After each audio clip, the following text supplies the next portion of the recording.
کہ ہاں میرا اور تیرا رب اللہ عز و جل ہے،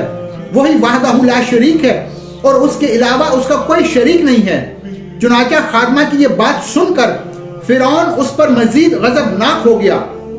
چنانچہ فرعون نے اس خادمہ کو اور ان کے معصوم بچوں کو کھولتے ہوئے تیل میں ڈال دیا اور ان کو شہید کر دیا۔ یہ خوفناک اور دل خراش منظر اس وقت فرعون کی بیوی بھی دیکھ رہی تھی۔ اسی دوران اللہ تبارک و تعالیٰ کی قدرت کے جلوہ گری ہوئی اور اللہ تبارک و تعالیٰ نے حضرت آسیہ رضی اللہ تعالیٰ عنہ کی آنکھوں سے غیب کے پردے اٹھا دیے تھے اور فرعون کی بیوی کی بصیرت کو روشن فرما دیا تھا۔ اور فرعون کی بیوی نے یہ منظر بھی دیکھ لیا تھا کہ فرشتے اس خادمہ کے روح کو لے کر آسمان کی طرف جا رہے ہیں۔ اس طرح فرشتوں کو دیکھنے کے بعد فرعون کی بیوی کا ایمان اور مزید مضبوط ہو گیا تھا اور وہ مزید اللہ تبارک و تعالیٰ کی وحدانیت کا یقین کرنے لگی، اور اللہ اور حضرت موسیٰ علیہ السلام کی صداقت اور حقانیت بھی واضح ہو چکی تھی۔ اس خوفناک منظر کو دیکھنے کے بعد فرعون کی بیوی سوچ میں پڑ گئی تھی اور سوچنے لگی تھی کہ میں مسلمان ہونے کے باوجود بھی مسلمانوں پر ہونے والے ان تمام ظلم و ستم کو کس طرح برداشت کر سکتی ہوں۔ ابھی فرعون کی بیوی انہی خیالات میں گم تھی کہ فرعون اپنی بیوی کے پاس آیا اور اس مظلوم عورت پہ کیے جانے والے اپنے ظلم و ستم کی داستان کو اپنی بیوی کے سامنے بیان کرنے لگا۔ اس وقت فرعون کی بیوی نے اپنے دل میں فرعون کے خلاف بغاوت کا علم بلند کرنے کا ارادہ کر لیا تھا۔ جب فرعون نے اپنی بیوی کو اس مظلوم عورت کو شہید کرنے کی خبر دی تو فرعون کی بیوی نے فرعون سے کہا کہ اللہ تیری خرابی کو، کہ کس شہ نے تجھے اللہ تبارک و تعالیٰ کے مقابلے میں اتنا بے باک کر دیا ہے۔ یہ بات سن کر فرعون ایک دم سے ایک بار پھر بھڑک اٹھا اور اپنی بیوی سے کہنے لگا کہ تجھے بھی اسی جنون نے آ لیا ہے جس جنون کے اندر وہ خادمہ مبتلا تھی۔ چنانچہ اس کے جواب میں فرعون کی بیوی نے فرعون سے کہا کہ مجھے کوئی جنون نہیں آیا، میں تو اس خدا وحدہ لا شریک پر ایمان لا چکی ہوں جو میرا اور تیرا اور تمام جہانوں کا سچا رب ہے۔ اس طرح اس بہادر خاتون نے کھلم کھلا فرعون کے سامنے اپنے ایمان کا اظہار کر دیا۔ فرعون اپنی بیوی کی بات سن کر حیران اور پریشان رہ گیا، اور فرعون شروع میں بغیر کسی ظلم و ستم کے اپنی بیوی کو سمجھانے کی کوشش کرنے لگا، اور پھر فرعون نے اپنی بیوی کو ایمان سے دور کرنے کے لیے ان کے والدین کو بھی بلا لیا اور ان کو دھمکی دینے لگا کہ اگر تمہاری بیٹی نے حضرت موسیٰ علیہ السلام کے خدا کا انکار نہ کیا تو ضرور یہ موت کا مزہ چکھے گی۔ چنانچہ حضرت آسیہ رضی اللہ تعالیٰ عنہ کے والدین نے تنہائی کے اندر حضرت آسیہ رضی اللہ تعالیٰ عنہ کو سمجھانے کی کوشش کی، لیکن حضرت آسیہ رضی اللہ تعالیٰ عنہ کا ایمان چونکہ بہت مضبوط ہو چکا تھا، اسی وجہ سے انہوں نے ان کی بات ماننے سے انکار کر دیا، اور حضرت آسیہ رضی اللہ تعالیٰ عنہ اپنے والدین سے کہنے لگی کہ میں اللہ تبارک و تعالیٰ کی وحدانیت کا انکار نہیں کر سکتی، بے شک وہ سچا رب ہے۔ چنانچہ جب فرعون کا یہ حربہ بھی ناکام ہو گیا تو اس وقت فرعون نے اپنی بیوی کو طرح طرح کی اذیتیں دینے کا فیصلہ شروع کر دیا تاکہ یہ اپنے ایمان سے دور ہو جائے اور مجھ کو خدا ماننے لگے۔ پیارے دوستو، روایت میں آتا ہے کہ فرعون کے حکم سے حضرت آسیہ رضی اللہ تعالیٰ عنہ کو طرح طرح کی اذیتوں کے اندر مبتلا کر دیا گیا، حتیٰ کہ حضرت آسیہ رضی اللہ تعالیٰ عنہ کے ہاتھوں اور پاؤں میں میخیں لگا کر دھوپ کے اندر سورج کی طرف منہ کر کے لٹا دیا گیا، اور آپ کے سینے کے اوپر چکی کا بھاری بھرکم پتھر رکھ دیا گیا تاکہ آپ ہل نہ سکیں۔ لیکن ان تمام تر تکالیف اور مصائب کے باوجود بھی حضرت آسیہ رضی اللہ تعالیٰ عنہ کے ایمان کے اندر ذرہ برابر بھی کوئی کمی نہ آئی،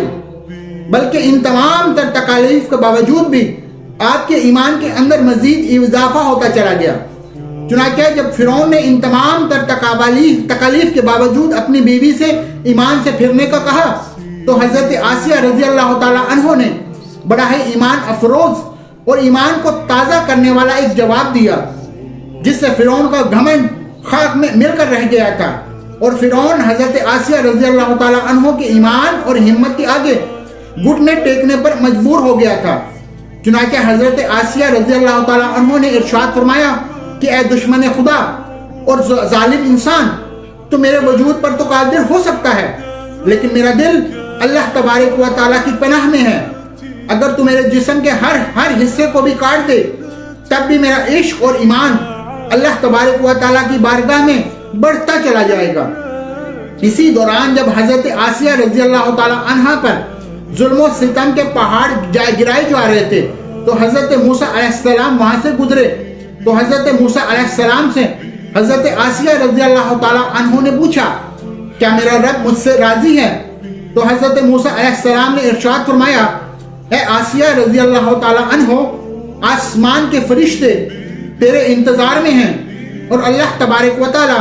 تیرے ایمان اور تیرے کارناموں پر فخر فرماتے ہیں۔ آپ اللہ تبارک و تعالیٰ کی بارگاہ میں سوال کریں، آپ کے ہر حاجت پوری کی جائے گی۔ اس وقت حضرت آسیہ رضی اللہ تعالیٰ عنہ نے اللہ تبارک و تعالیٰ کی بارگاہ میں یہ دردناک دعا کی، اے میرے پروردگار، میرے لیے اپنے پاس جنت میں ایک گھر بنا اور مجھے فرعون اور اس کے ظلم سے نجات دے اور مجھے ان ظالموں سے نجات بخش۔ ادھر جب فرعون نے حضرت آسیہ رضی اللہ تعالیٰ عنہ کو ایمان سے دور کرنے کی تمام تر کوششیں کر لی اور ہر کوشش کے اندر ناکامی کا سامنا کرنا پڑا، تو اس وقت فرعون نے حضرت آسیہ رضی اللہ تعالیٰ عنہ کو شہید کرنے کا فیصلہ کر لیا، اور آخری حربے کے طور پر فرعون نے اپنے کارندوں سے کہا کہ ایک بہت بڑی چٹان لے کر آؤ، اگر یہ چٹان لے کر اپنے ایمان پر قائم رہتی ہے تو یہ چٹان اس پر گرا دینا، اور اگر یہ ایمان سے پھر جاتی ہے تو پھر یہ میری بیوی ہے۔ پیارے دوستو، اس خوفناک منظر کے وقت جہاں ایک طرف تو زندگی ہے اور دوسری طرف موت کھڑی ہے، تو اس وقت حضرت آسیہ رضی اللہ تعالیٰ عنہ نے آسمان کی طرف نگاہ اٹھا کر دیکھا تو جنت کے اندر اپنا سفید موتیوں والا محل نظر آیا، جس سے آپ کا ایمان مزید بڑھ گیا اور اسی حالت میں آپ کی روح پرواز کر جاتی ہے، اور اس کے بعد آپ رضی اللہ تعالیٰ عنہ کے جسم مبارک پر وہ چٹان گرا دی جاتی ہے، اور وہ چٹان ایسے بدن پر گرتی ہے جس میں روح ہی نہیں ہوتی۔ اس دردناک واقعے کے دوران جب فرعون اپنی بیوی پر طرح طرح کے ظلم کر رہا تھا، اس وقت اللہ تبارک و تعالیٰ نے اپنے فرشتوں کو حضرت آسیہ رضی اللہ تعالیٰ عنہ پر مقرر کر دیا تھا، اور وہ فرشتے حضرت آسیہ رضی اللہ تعالیٰ عنہ پر سایہ کیے ہوئے تھے اور ان کو جنت کے اندر اپنا مقام دکھا دیا تھا، جس کی وجہ سے حضرت آسیہ رضی اللہ تعالیٰ عنہ کا ایمان مزید مضبوط ہو گیا تھا اور فرعون کی تمام تر مصیبتوں کو آپ بھول گئی تھی۔ اس طرح حضرت آسیہ رضی اللہ تعالیٰ عنہ نے دنیا کی تمام تر تکالیف اور مصیبتوں کو برداشت کیا، لیکن اللہ تبارک و تعالیٰ کی وحدانیت کو نہیں چھوڑا، اور پھر اللہ تبارک و تعالیٰ نے حضرت آسیہ رضی اللہ تعالیٰ عنہ کو وہ مقام عطا فرمایا جو مقام آج تک کسی کو نہیں ملا۔ حضرت آسیہ رضی اللہ تعالیٰ عنہ جب جنت میں جائیں گی تو اللہ تبارک و تعالیٰ ان کو یہ نعمت عطا فرمائیں گے کہ وہ جنت میں حضور پاک صلی اللہ علیہ وسلم کی زوجہ محترمہ ہوں گی، اور اللہ تبارک و تعالیٰ ان کا شمار حضور صلی اللہ علیہ وسلم کے ازواج مطہرات میں فرمائیں گے۔ اللہ تبارک و تعالیٰ سے دعا ہے کہ اللہ تبارک و تعالیٰ ہمیشہ اپنا عشق اور ایمان سلامت رکھے اور حضور صلی اللہ علیہ وسلم کی محبت کے اندر جینا مرنا نصیب فرمائے۔ دوستو، یہ تھی وہ واقعات، یہ تھی وہ باتیں جو کتنی سخت اور کتنی مشکل میں ان عورتوں نے آزمائی، ان عورتوں کے اوپر بہائی گئی کہ تم کسی نہ کسی طرح اسلام کو چھوڑ دو، لیکن وہ عورتیں اسلام پر ثابت قدم رہی، اور ایک آج ہم ہیں اور جنہیں ہم آزادی سے ہم نماز پڑھ سکتے ہیں، ہم روزہ رکھ سکتے ہیں، اللہ کی اور حضور صلی اللہ علیہ وسلم کی تعلیمات پر عمل کر سکتے ہیں، لیکن ہم آج ان سب باتوں کو بھلا چکے ہیں۔ ہم ان سب باتوں سے آج اس طرح سے غافل ہو چکے ہیں جیسے یہ ہمیں باتیں صرف ایک عجیب سا خواب ہی لگتی ہیں۔ دوستو، آج ہم یہود و نصارہ کے ان رسم و رواج کو اڈاپٹ کرتے ہیں جو وقتی طور پہ تو ہمیں بہت اچھے لگتے ہیں، بہت سکون آتا ہے، ہمیں بہت ان میں مزہ آتا ہے،